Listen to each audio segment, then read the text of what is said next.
Hello friends, welcome to my channel excellent coaching. Last time हमने hunger motivation पढ़ा था। अब इस बार हम पढ़ेंगे सेक्सुअल मोटिवेशन। तो हंगर मोटिवेशन में हमने पढ़ा था कि हंगर मोटिवेशन इतनी स्ट्रांग होती है कि हंगर नीड को पूरा करने के लिए एक ह्यूमन बीइंग कुछ भी कर सकता है। और उसी के बाद बोल रहे हैं जो सेकंड स्ट्रॉन्गेस्ट जो होती है मोटिवेशन वो होती है सेक्सुअल मोटिवेशन, जो कि ह्यूमन बीइंग्स में काफ़ी ज़्यादा होती है।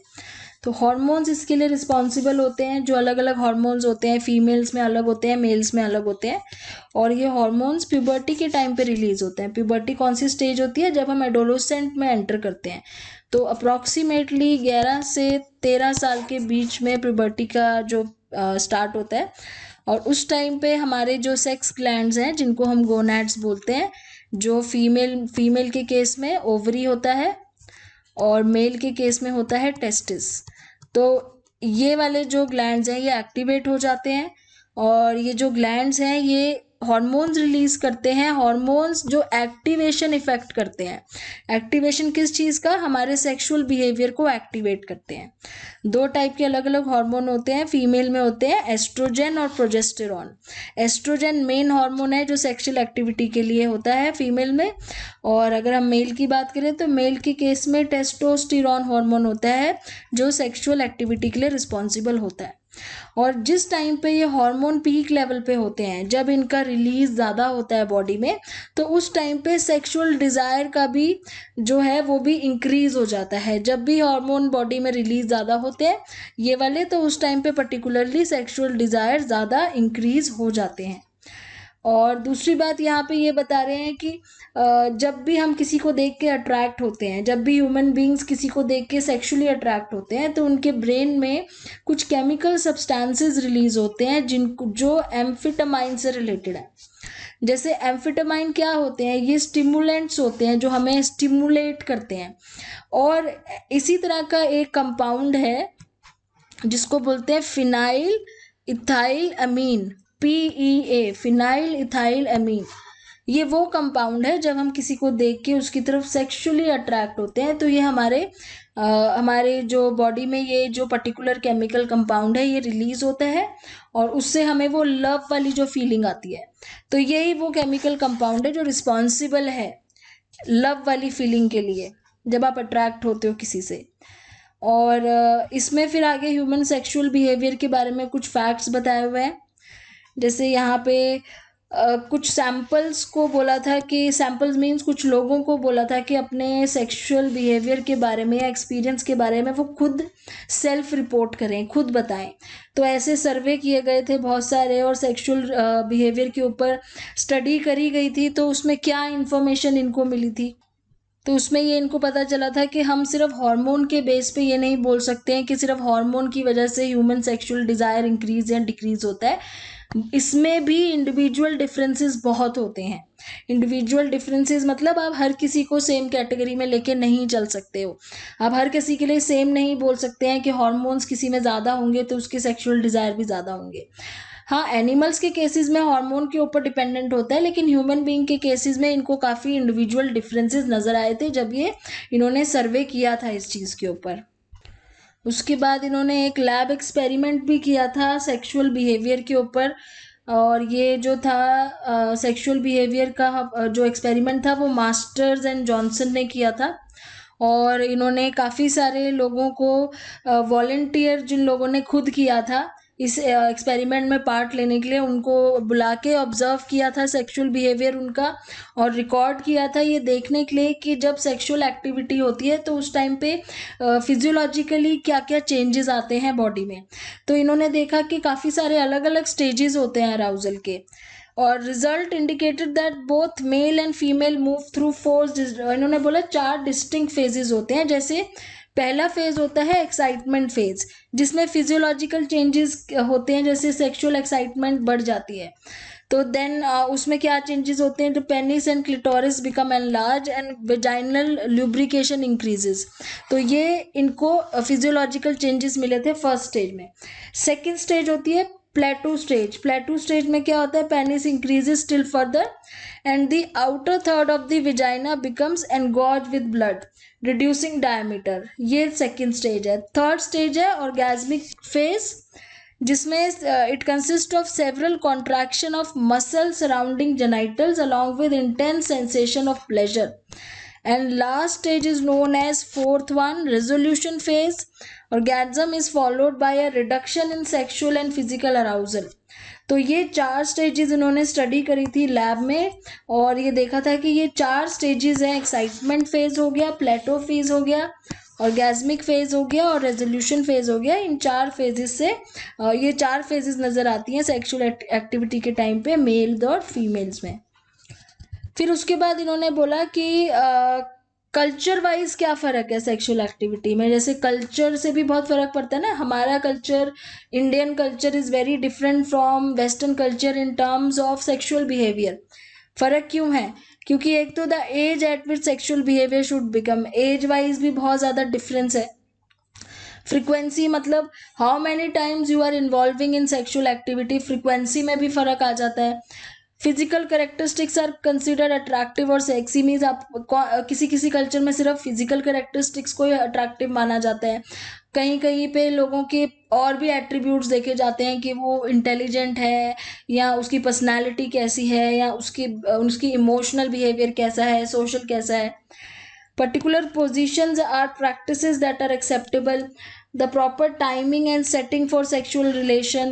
The person who are appropriate partners. तो partners को लेके, number of partners को लेके, time को लेके बहुत सारे cultural wise बहुत differences हैं.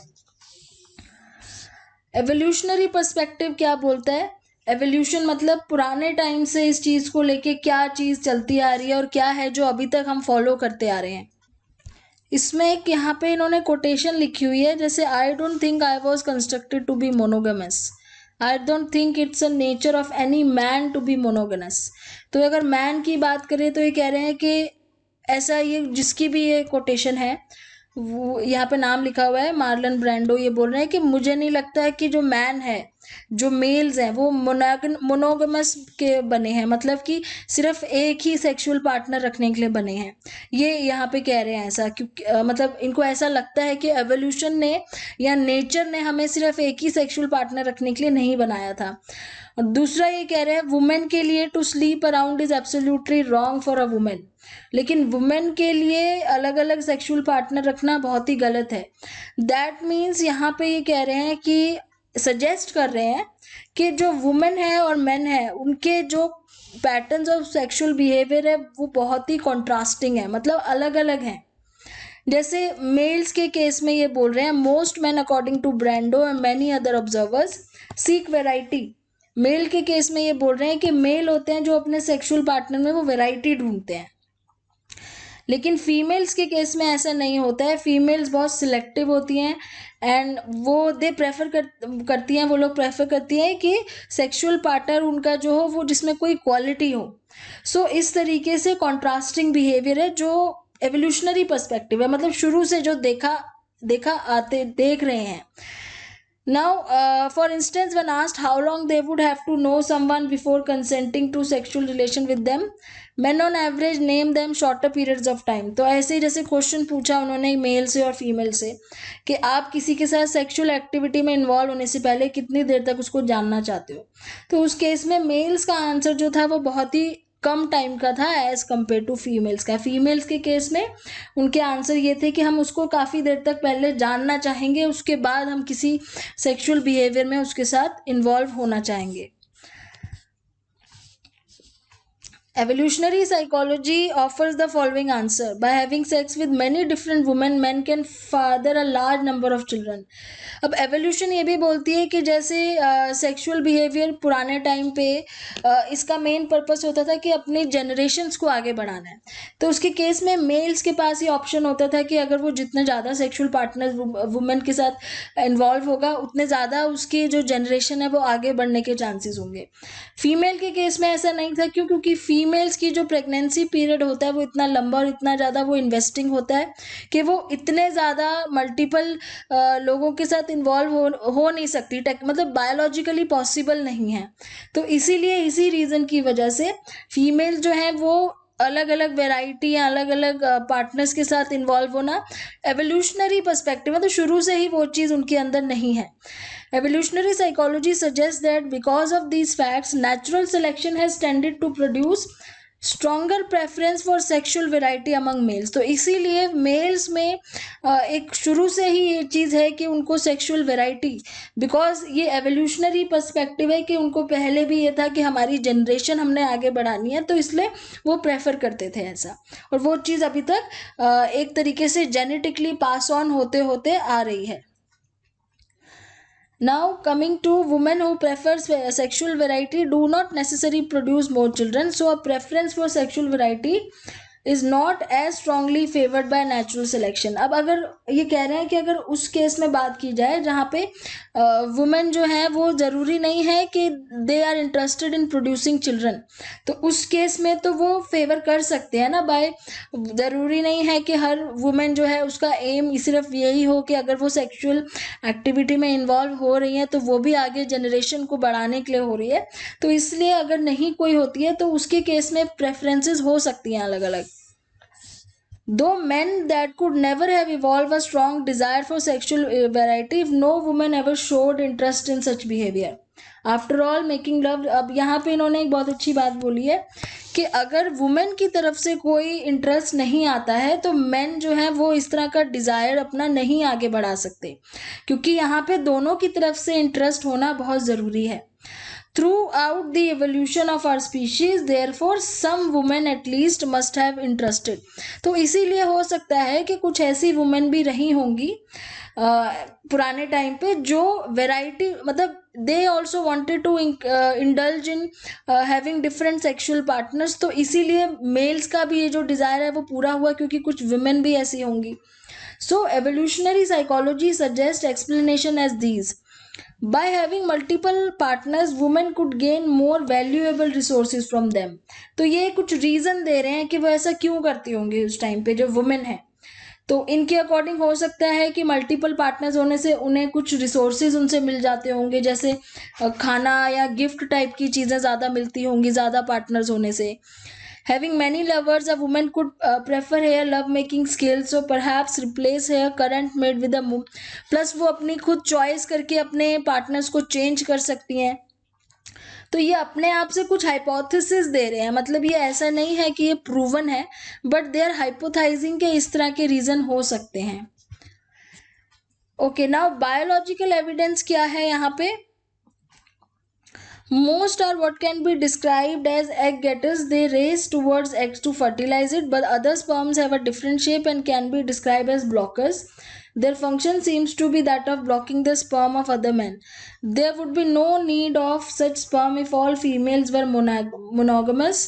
So the fact that these blockers exist suggests that in the past, as of now, some women did indeed have more than one lover. Biological evidence भी है इसमें. बायोलॉजिकल एविडेंस क्या कह रहा है, अब ये तो हमने जो ऊपर पढ़ा वो एवोल्यूशनरी पर्सपेक्टिव था जो इन्होंने हाइपोथाइज किया हुआ एक तरीके से. बायोलॉजिकल एविडेंस क्या है इस चीज़ में, जैसे बायोलॉजिकल एविडेंस में कह रहे हैं कि जो मेल स्पर्म्स होते हैं वो दो टाइप के होते हैं. एक होता है जो फर्टिलाइजर्स होते हैं जो एग को फर्टिलाइज करते हैं, दूसरे होते हैं जो ब्लॉकर्स होते हैं. तो ब्लॉकर्स क्या करते हैं, they block the sperm to fertilise the ovum, तो वो फर्टिलाइजेशन को ब्लॉक करते हैं. तो ये ब्लॉकर्स क्यों बने हैं, तो ये कह रहा हो सकता है कि क्योंकि पहले वुमेन जो है वो मल्टीपल पार्टनर्स के साथ इन्वॉल्व होती थी, तो ये इस तरह के स्पर्म्स बने गए थे जो दूसरे मेन के स्पर्म को ब्लॉक कर दें. तो ये बायोलॉजिकल एविडेंस है एक तरीके से कह रहे हैं कि क्यों इस तरह की वेराइटी है स्पर्म्स में भी, कि कुछ ऐसे हैं जो फर्टिलाइज करते हैं और कुछ ऐसे हैं जो ब्लॉक करते हैं, तो वो ब्लॉक करने का काम करते हैं. तो ये इनको मिला है बायोलॉजिकल एविडेंस इस चीज़ का. So interestingly, the proportion of such blocker sperm rises when a man has been separated from his mate for a long period of time, during which perhaps the woman. तो ये कह रहे हैं कि ये एक बहुत इंटरेस्टिंग फैक्ट इनको मिला है कि जब किसी का अपने पार्टनर से रिलेशन टूट जाता है मेल का, तब ये ब्लॉकर स्पर्म्स उसमें ज़्यादा हो जाते हैं. तो वो ब्लॉकर स्पर्म एक तरीके से क्या काम करते हैं, वो अगर उनके जो पार्टनर है, फीमेल पार्टनर है, अगर वो दूसरे लोगों के साथ इन्वॉल्व है, तो ये ब्लॉकर स्पर्म उसको ब्लॉक करने के लिए बनाए गए हैं, उन दूसरों के स्पर्म्स को ब्लॉक करने के लिए। तो ये उस टाइम पे ज़्यादा हो जाते हैं। तो ये इनको एक बायोलॉजिकल एविडेंस मिला है इस केस में। तो ये इनका प्रेजेंट जो वो है एविडेंस है। नाउ ह्यूमन सेक्सुअल बिहेवियर में व्हाट्स अराउजिंग एंड वाई, इसमें अराउजिंग क्या चीज़ है और क्यों होती है। So sexual motivation plays an important role in human behavior, precisely stimulates sexual arousal. In certain aspects, the same events or stimuli that produce arousal in other species. अब जैसे direct physical contact एक arousal की तरह काम करता है। अब physically आप किसी का कांटेक्ट करते हो तो वो सेक्सुअली ह्यूमन बींग्स को अराउज करते हो, और ये चीज़ दूसरे ह्यूमन बींग्स में भी देखी गई है। और मे बी इमेजिन करके इमेजिनिंग इरोटिक स्टिमुला या कुछ इमेजेस देख के या कोई ऐसी चीज़ देख के जिससे आप अराउज हो जाते हो, तो एक तो ये चीज़ हो गई। Because there is no evidence that other species respond in these ways. अब दूसरे स्पीशीज में ये इमेजिनेशन वाला पार्ट कितना ट्रू है इसका कोई एविडेंस अभी तक नहीं है, लेकिन दूसरे स्पीशीज में हार्मोन्स रिस्पॉन्सिबल होते हैं, ये एविडेंट है। Now, in many cases, in fact, they may play the most important role in human sexual arousal. As one famous researcher put it, the mind is the only true erogenous zone. तो यहाँ पे वही बोल रहे हैं कि जो humans की जो कॉग्निटिव कैपेसिटी है ना, वो इतनी हाईली डेवलप हो गई है कि वो एक बहुत बड़ा रोल प्ले करती है सेक्सुअल अराउजल में। तो ये बोल रहे हैं माइंड ही हमारा जो है वो एरोजेनस जोन है जहाँ पे ये सेक्सुअल अराउजल होता है। फिर सेक्सुअल ओरिएंटेशन की बात करी हुई है। ओरिएंटेशन में एक तो हेट्रोसेक्सुअल हो गया। हेट्रोसेक्सुअल मतलब जो अपना सेक्सुअल पार्टनर ऑपोजिट जेंडर का प्रेफर करते हैं, मेल है तो फीमेल। बाईसेक्सुअल हो गया, जो दोनों जेंडर्स के वो प्रेफर करते हैं, they seek partners of their own as well as other sex, तो bisexual. Then homosexual means same gender का प्रेफर करते हैं। सो व्हाट फैक्टर्स इन्फ्लुएंस और डिटरमाइन सेक्सुअल ओरिएंटेशन, तो किस चीज़ पे डिपेंड होता है कि हमारी सेक्सुअल ओरिएंटेशन अलग अलग है। So this is a very complex question and one to which no one, psychologist included, can yet offer a complete answer. अब इसका एक कंप्लीट आंसर ये कह रहे हैं नहीं अवेलेबल है। जैसे साइकोडायनेमिक थ्योरी क्या कहती है, psychodynamic suggest that people become homosexual as a result of having an overprotective mother and a distant ineffectual father. Other views, अब साइकोडायनेमिक थ्योरी ये कह रही है कि होमोसेक्सुअल मतलब सेम सेक्स का या सेम जेंडर का पार्टनर पसंद करते हैं जो लोग, वो इसलिए ऐसे होते हैं क्योंकि उनकी ओवर प्रोटेक्टिव मदर होती है, मतलब मदर बहुत ज़्यादा केयरिंग ओवर प्रोटेक्टिव होती है और फादर इतना ज़्यादा नहीं होते हैं। Other views emphasise factor ranging from separation from members of, अब अगर आप अपोजिट सेक्स के मेंबर से ही कभी ना मिले हों तो वे ये कह रहे हैं कि अगर अपोजिट सेक्स से आप शुरू से ही, आप जैसे अगर बॉय है कोई और बचपन से बड़े होने तक कभी वो किसी गर्ल से नहीं मिला है, जैसे वो पूरा टाइम बॉयज स्कूल्स में ही पढ़ा है, फिर बड़े होके भी बॉयज कॉलेज में ही गया है, तो उस केस में होमोसेक्सुअल होने का चांसेस ज़्यादा रहता है। ये इनके कुछ व्यूज़ हैं, इनके कोई भी साइंटिफिक एविडेंस नहीं है to sexual abuse by parents या फिर sexual abuse by parents and adults, ये सब इन्होंने व्यूज़ दिए हैं अपने। लेकिन अगेन इन्होंने लास्ट लाइन यहाँ लिखी हुई है कि इसका कोई भी इनको एक तरीके से साइंटिफिक वो नहीं मिला है एविडेंस। अब जेनेटिक फैक्टर्स की भी बात कर रहे हैं। There is a growing evidence for the role of genetic and other biological factors. अब जेनेटिक फैक्टर्स क्या है, for example Green followed 44 extremely feminine acting boys for 15 years. तो यहाँ पे जो ग्रीन है रिसर्चर, उन्होंने 44 बॉयज़ को फॉलो किया, मतलब उनकी स्टडी करी थी जो बहुत फेमिनिन टाइप के थे। From early childhood until they were young, तो जब वो छोटे थे जब तक वो बड़े यंग एज के हुए तब तक उनकी लॉन्गिट्यूडनल स्टडी करी इन्होंने। Fully 3/4 of the boys turn out to be homosexual and और बाइसेक्सुअल। तो उसमें क्या था कि जो 3/4 बॉयज़ थे, 44 का 3/4 कर लो आप, तो उतने बॉयज़ होमोसेक्सुअल या बाइसेक्सुअल थे बड़े होके। In contrast only 1 boy from a group typically masculine boys was homosexual. और जो दूसरा ग्रुप था जो मैस्कुलिन बॉयज वाला ग्रुप था, मतलब मैस्कुलिन मतलब जो बिल्कुल ही एक प्रॉपर बॉयश बिहेवियर था जिनका, उस ग्रुप में से एक ही बॉय था जो होमोसेक्सुअल बना था। तो जो फेमिनिन एक्टिंग करते थे बचपन में वो बड़े होके भी होमोसेक्सुअल ही रहे, और जो मैस्कुलिन थे बॉयज का ग्रुप था उसमें से एक पर्सन होमोसेक्सुअल था।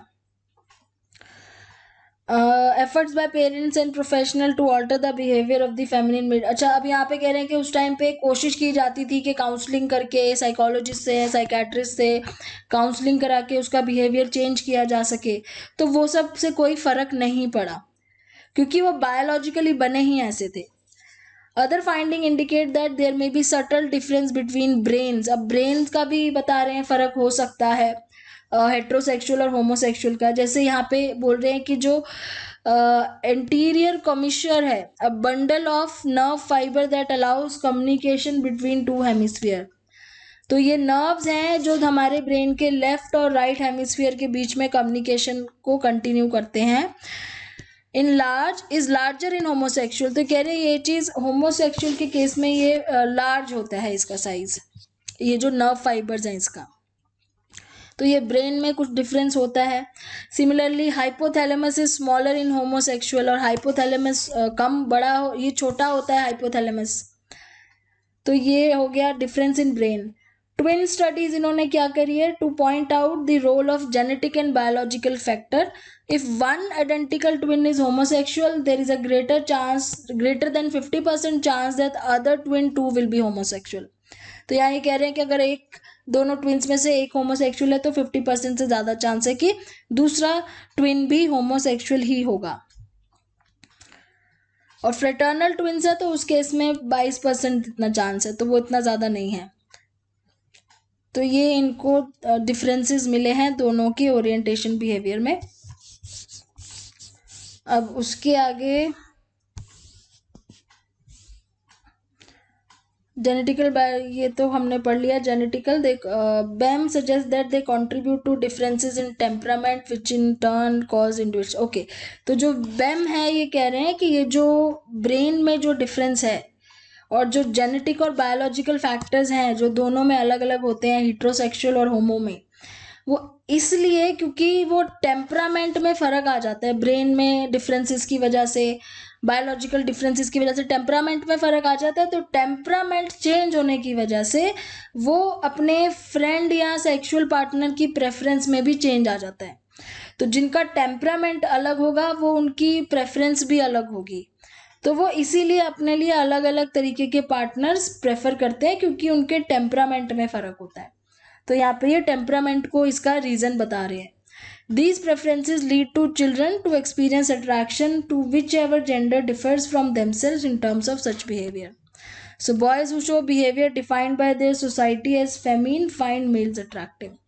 तो इससे क्या होता है कि जिन बॉयज़ को बचपन में फेमिनिन बोला जाता है, जैसे गर्लिश बोला जाता है जिनको, तो उनको लगता है कि अगर हम गर्लिश हैं तो हमें उससे अट्रैक्ट होना चाहिए जो मैस्कुलिन टाइप का है, तो इसलिए।